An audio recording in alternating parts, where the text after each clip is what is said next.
Famille, les dirigeants mauritaniens, je vis en paix. Je cherche simplement à comprendre pourquoi la Mauritanie a discrètement accueilli une ambassade d'Ukraine sur son territoire il y a 2 mois sans faire de bruit. Vous avez même refusé de médiatiser cette information contrairement à ce qui s'est passé en Côte d'Ivoire.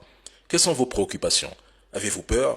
Je ne pense pas, étant donné que depuis 2022, les dirigeants mauritaniens ont choisi de soutenir l'Ukraine contre la Russie.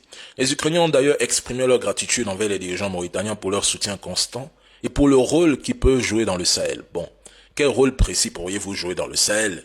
Il semble que ce ne soit pas un rôle particulièrement positif si on regarde le cas de l'AES.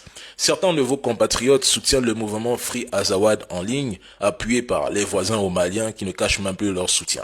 Mohamed Kérou, un Mauritanien et fondateur du Moujao, a prêté allégeance à AQMI en 2009, à Al-Moabitoun en 2013, puis à l'État islamique, Daesh en 2014. Ce sont ces mêmes groupes terroristes qui soutiennent actuellement Azawad contre le pouvoir central de Bamako.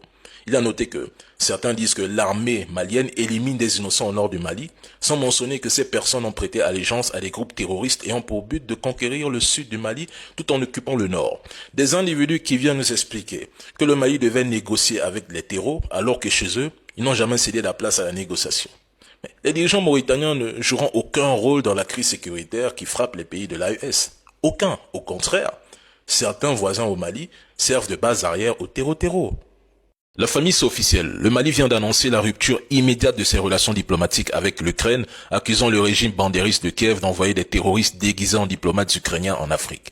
Ces décisions me semblent logiques face à des pseudo-ambassadeurs qui font l'apologie du terrorisme et qui pourraient même soutenir matériellement et financièrement ces terroristes. Il semble même que la véritable cible ne soit pas forcément Wagner ou la Russie, mais les pays de l'AES. Et cette hypothèse doit être prise en compte, sinon pourquoi maintenant et pas avant?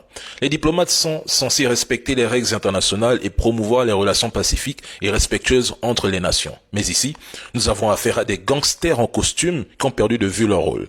Ils cherchent à déstabiliser les pays de l'AES en utilisant des pays africains comme base arrière. Et cela devient de plus en plus flagrant.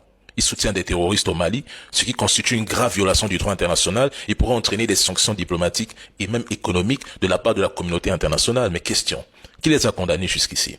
L'Union africaine et la CEDEAO restent silencieuses. L'Ukraine n'a aucune capacité opérationnelle pour affronter la Russie en Afrique. Ils n'ont pas les moyens de contrer l'influence russe sur le continent. Ils sont déjà en difficulté dans leur propre pays. Ils n'ont ni les effectifs ni les ressources pour repousser la Russie. Ce n'est certainement pas donc en Afrique qu'ils y parviendront.